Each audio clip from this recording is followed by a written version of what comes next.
Hello friends, welcome to my YouTube channel. आज मैं आप सभी को भगवान शिव की कथा सुनाऊंगी। जब भगवान शिव ने क्रोधित होकर दिया था माँ पार्वती को कठोर श्राप, जानिए पौराणिक कथाओं के अनुसार भगवान शिव और माता पार्वती में अथाम प्रेम था, इसलिए उनकी जोड़ी सबसे आदर्श जोड़ी और प्रेम का प्रतीक माना जाता था। लेकिन एक बार भगवान शिव माँ पार्वती से इतने ज्यादा क्रोधित हो गए कि उनको श्राप तक दे डाला। आइए इस पौराणिक कथा के बारे में विस्तार से जानते हैं।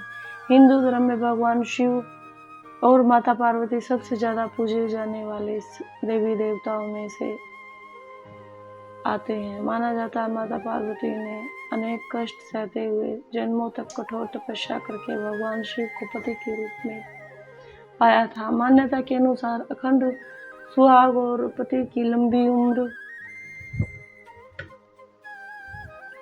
उम्र के लिए माता पार्वती का व्रत किया जाता है और माता पार्वती के साथ भगवान शिव की भी पूजा की जाती है।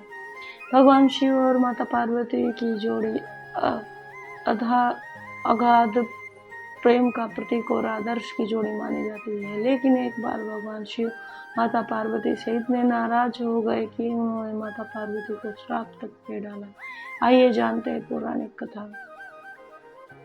पौराणिक कथा के अनुसार माता पार्वती ने 108 जन्मों तक घोर तपस्या के बाद भगवान शिव को पति के रूप में पाया था। माँ पार्वती का भगवान शिव के प्रति अगाध प्रेम था। एक आदर्श पत्नी की तरह माँ पार्वती भगवान शिव की सभी बातों का पालन करती थी और जब भगवान शिव कुछ बोला करते थे तो उनका पूरा ध्यान से सुनती थी। एक बार भगवान शिव माँ पार्वती को ब्रह्म ज्ञान देने के लिए सृष्टि में कथा सुना रहे थे, तो कथा सुनते सुनते माँ पार्वती कहीं दूसरे विचारों में खो गई। जैसे ही भगवान शिव को इस बात का एहसास हुआ कि माता पार्वती उनकी बातों पर ध्यान नहीं दे रही, तब उन्होंने माँ पार्वती से पूछा, क्या आप मेरे द्वारा सुनाई जा रही कथा को सुन रही हैं? लेकिन माता पार्वती कहीं खोई हुई थी, इसलिए उन्होंने भगवान शिव के सवाल का कोई उत्तर नहीं दिया।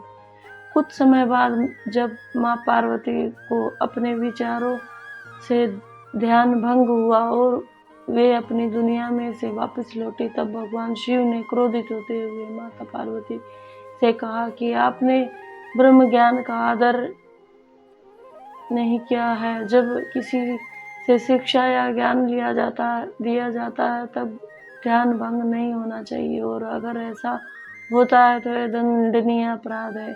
इसके बाद भगवान शिव ने दंड स्वरूप माता पार्वती को श्राप दिया कि जब आपका जन्म किसी मछुआरे के परिवार में होगा।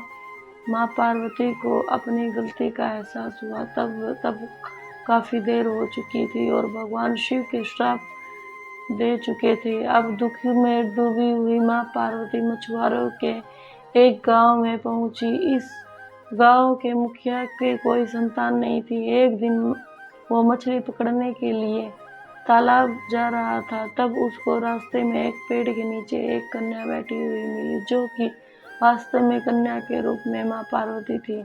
वह नन्ही कन्या पूरी तरह से वहाँ अकेली थी, उसके साथ कोई भी नहीं था। तब मछुआरों ने इस घटना को प्रभु की कृपा समझा और उस नन्ही कन्या को अपने साथ घर ले आए। माँ पार्वती उसी घर से में कन्या के रूप में रहने लगी।